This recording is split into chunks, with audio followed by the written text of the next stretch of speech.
Hello guys, this is TheFTPdude and welcome again for another video in Epic 7. Today, we are gonna talk about the newest multi 5-star Conqueror Lilias. She's been in the game for 1 week, I've seen enough, so I'm ready to give you my final opinions, if she's worth summoning or not, and I'm gonna go through all the different builds so you can understand if she's worth summoning or not based on your style of play. Now, before we start, I wanna thank you all so much for the support, guys, you are so many, and if you like the video, please remember to leave a like and subscribe, it's gonna really help a lot, and that said, let's start with these final impressions. First of all, she's gonna be in the banner for more than 2 weeks from now, so you have still time to see and decide, but in my opinion, she's a broken hero right now, and she's probably one of the best heroes you can pity, even if you're free to play. This hero is probably the strongest initiator in the game, same level as Angel of Light, probably even stronger in a lot of situations, and a lot of people realize that, so if you go in RTA right now, probably 90% of people are gonna ban her. So why this hero is so broken? Well, there are multiple reasons for that, and we're gonna go through all. First of all, she's insanely fast for what she does. Just by picking her, you're gonna protect yourself from cleaves, you're gonna start the fight,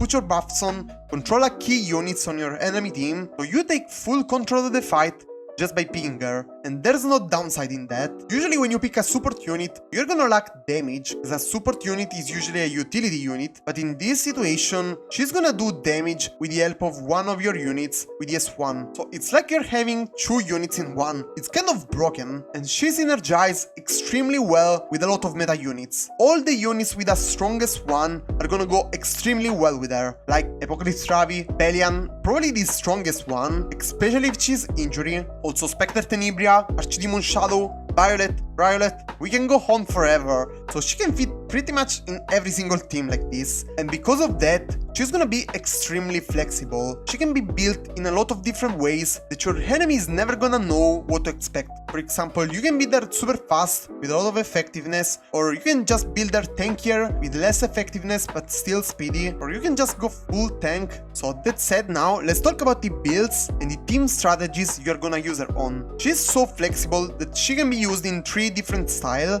She can be used in cleave, this is probably the weaker version. She can be used in aggressive teams, probably the strongest one, and she can even be used in tank bruiser comps. Now, starting from the first option, she's not the best hero for cleaves as an initiator, because if you want to use her with the Cytheria cleaves, you're gonna need another hero to proc the Cytheria S2, because she strips, but she doesn't attack all enemies, so probably the Cerise is a better version of her in these kind of teams. Also, she cannot be used in standard cleaves, because she doesn't see her push, so if you want to cleave, she's not the best hero for you. The comps that make her shine the most are super aggressive comps, so with aggressive bruisers like Apocalypse Ravi, Pelian, Spectre Tenebria, and another aggressive support, like for example Maid Chloe or Mulet Cowrick. In these kind of teams, she can take so much advantage at the beginning of the fight that you're gonna run over your enemy and can do nothing to stop you, because you're gonna do so much damage in such a short amount of time, and you're gonna control a key unit with S2. So if the enemy has something problematic for you, like Politis, Angel of Light, Maid Chloe,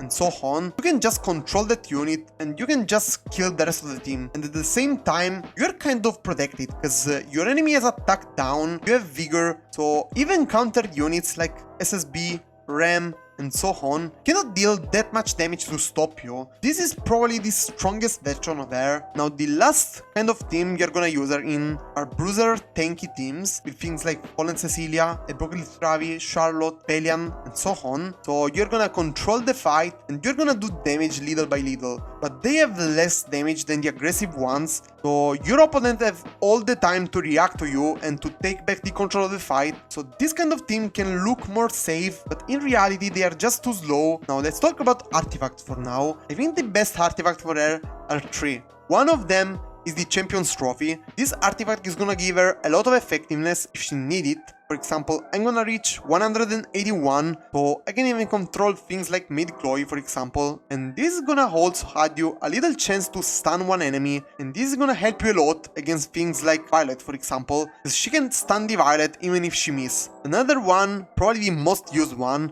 is the Border Coin. This artifact is gonna give her a lot of speed, so she's gonna cycle insanely fast. This is a much aggressive artifact, and if you're sure you're gonna survive 2 or 3 turns, this is probably the best option for her. And the last one is gonna be the Proof of Valor. Now, with this thing on, plus Vigor buff, plus attack down, plus the barrier, you're gonna survive so much that you are completely sure she's gonna do the job in the long term. This is probably a very strong option if you're running her, for example, with an Injury Rebellion, because she's gonna survive so much that she's just gonna do the job. She cannot die. So yeah, that was all, guys. Quick recap. She's an insanely strong hero, probably the best initiator in the game, and probably one of the best heroes in the game. Probably top 2. She and Apocalypse Ravi, in my opinion, are the best heroes in the game. I totally suggest you to summon for her. Even if you're free to play, if you have enough resources, just go for her. The only thing is that you're gonna not be able to use her that much in RTA, because people just ban her or first picker. So yeah, that's the downside. Anyway, thank you so much for watching, guys. Let me know what you think in the comments, as always. And